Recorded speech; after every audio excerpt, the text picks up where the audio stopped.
good Thursday evening. I am glad to be able to share some things with you today about things that I've learned in the classroom working with kids and having two of my own children. So I'm going to share a few of the things that I've learned over the years. And then I have some information about an upcoming thing that I'm going to be doing on Facebook the end of next week and a giveaway. So stay tuned for that to the end of the video. So I'm going to talk about a few of the things that I have learned in the classroom over the years and a few things that I've learned with my own children.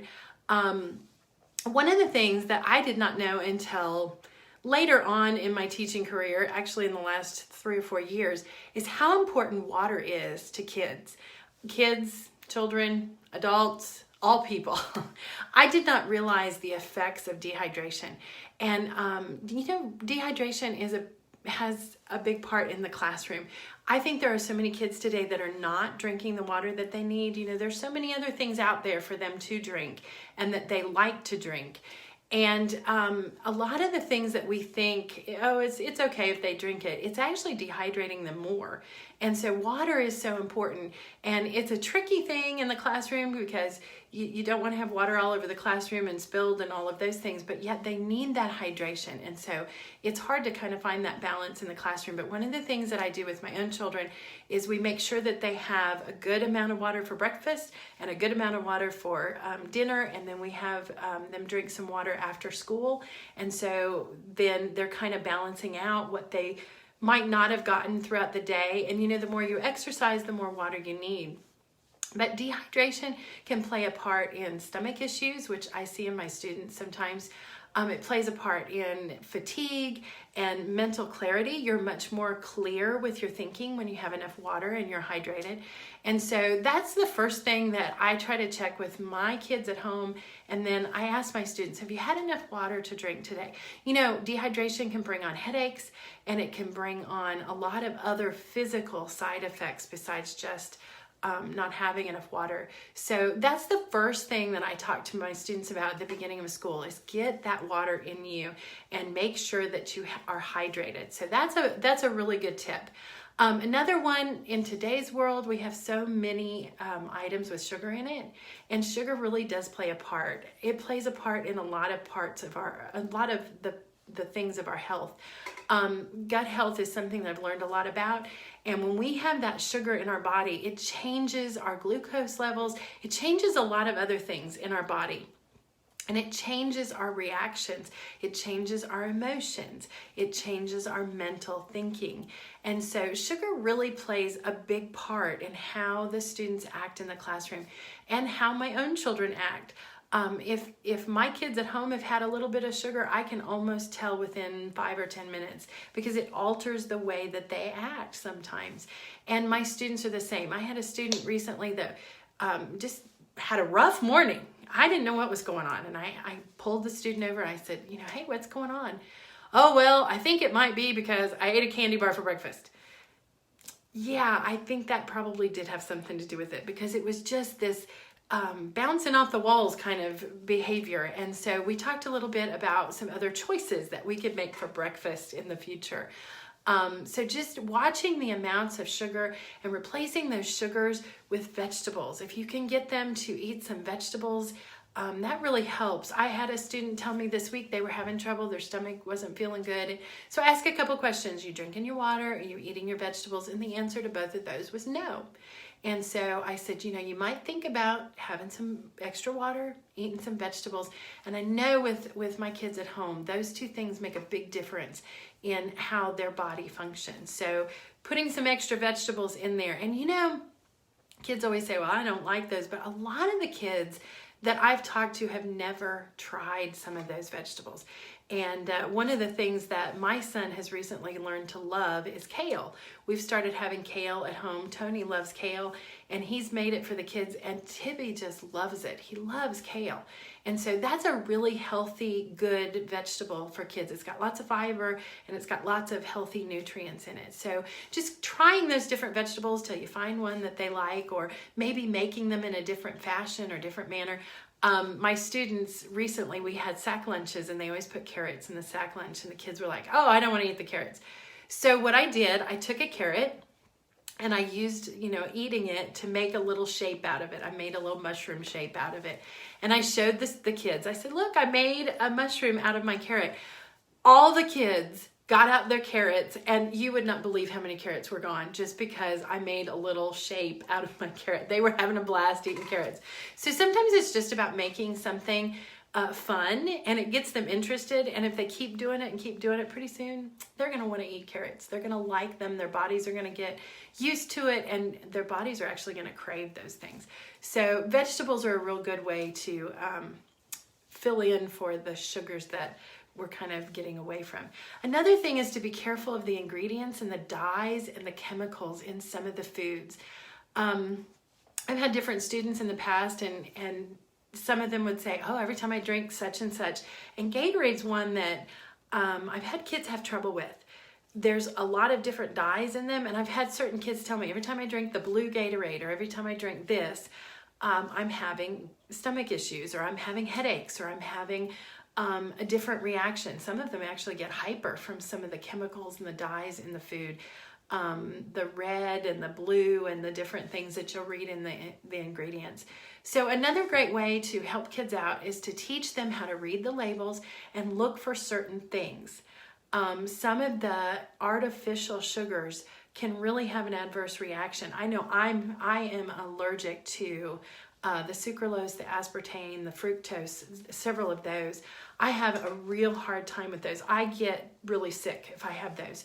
So making sure that you're looking at those chemicals, looking at those dyes, looking at those, the ingredients, and teaching your kids how to do that. We've had the Body Quest come in and talk to our kids at school, and it's just amazing how much they take in and absorb when you teach them about nutrition and when you teach them about healthy eating. When Body Quest came in last year and the kids got the spinach leaf and they had the carrot and they were like, oh, I'm not going to eat spinach. And so I showed them how to take the carrot and wrap it in the spinach. And of course, a little ranch helps them want to try it the first time. And they dipped it in their ranch and all the kids ate it. It was amazing. Just by showing them a little bit a different way to try it, or showing them, the biggest thing for kids to get them to eat vegetables, the number one thing is for the adults in the house to eat the vegetables. And that's something that I have had to, I worked on myself a year ago before I started the products that I'm on now. I didn't eat as many vegetables as I should. But when our bodies get out of balance, when our glucose is high, or our intake of sugar is high, and our water is low, or maybe we're high on, we're drinking too much of the Gatorade and not enough of the water, those different things, when our body is out of balance, then that creates a lot of the health issues that we have. It creates a lot of the anxiety. It really has a lot to do with anxiety. A lot of the brain fog that people talk about. It creates all kinds of other health issues. It creates some of that, the kids that just can't sit still. It creates some of those health issues. And so if we can help each other learn about having enough water and drinking, and the amount of water that our body needs, and then having the vegetables in our bodies and in our menus, then we're going to be able to avoid a lot of those issues that we've become familiar with in America, because we have so many things that are not healthy for us. And then you also have to remember that even though we eat healthy, our fruits and vegetables, and we try to eat healthy, the food that we have today is not as nutrient rich as it once was. And so in our family, we have a great line of products that we use to supplement all of that, to really put those nutrients in our body and help our body regulate. My favorite one is the one that regulates the glucose in your body, and it really helps your body to maintain what it needs. And see, what I didn't know until a year ago is that our gut houses all of our hormone production and all of the production of the things that our body needs to run smoothly. And I didn't know that. And one of the things that I did learn is that if your sugars are really high and you're taking in a lot of sugar, your body's working so hard to regulate your sugar. I mean, it's just working. And then all of these other processes that your body needs, the hormones and the other things that your body needs, your body's so busy working on the glucose regulation that it doesn't have enough energy and time to do all the other things. So we get this huge imbalance and these swings of issues that our body's going through. And so I didn't know all that. So learning to understand all of that and teach that to my children. I teach my children about a healthy balance of what they need in their diet, about the good vegetables and the water and all of those things. And yes, there's times when they tell me, well, that's not what I want to eat today. But we talk about it and we work through it, and I give them new ideas, and we make a new plan so that they're learning that healthy lifestyle. I grew up eating and drinking things that I wish I hadn't as a kid, and I had really bad teeth because I was drinking sodas when I was little, and I didn't know, my parents didn't know what that was doing. And now that I've gotten away from all of that, I want to help educate other people so that they learn to have healthier habits, and so my kids can have a healthy start for their lives and teach other people also. Another tip that I have about kids and especially school is to limit the media time, limit the television, limit the video games. I have kids sometimes at school that will tell me, yeah, I'm tired because I stayed up all night watching my video or watching my TV. And, that really affects their ability to sit still in class. It affects their ability to focus. And then, of course, being tired affects a whole nother range of things. So getting the sleep that they need. And we put our kids to bed at home earlier than what I thought they would need, but we adjust that based on how they function. If they're doing well, then we have made the bedtime later. And if a week's kind of going rough, we kind of back that up a little bit and kind of help them adjust that. I thought that at their age they could go to bed later, but their bodies don't function that way. So just finding that balance of the right amount of sleep and then limiting those things. As a teacher, of course, one of the things that I think is so important is kids to develop their creativity and doing art and building things and playing outside and using their imagination and reading together as a family. All of those things are so good to develop that imagery in their mind that then translates to use in the classroom and in anything that they're trying to read and understand.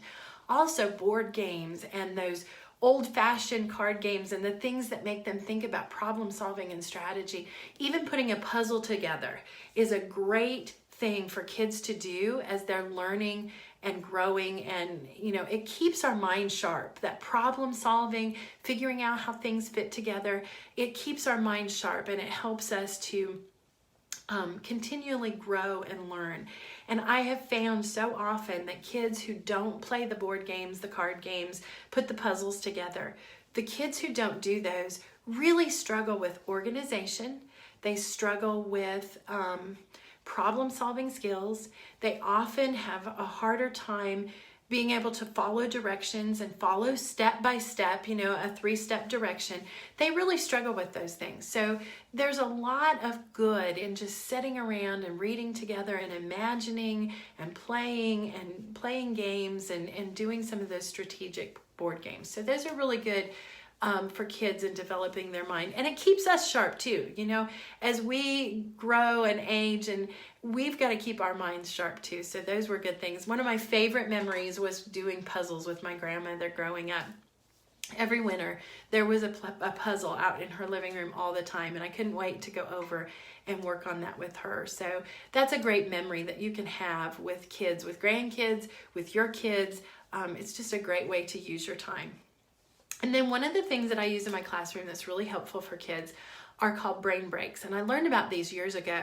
It's the old finger and thumb or pat your head and rub your stomach thing.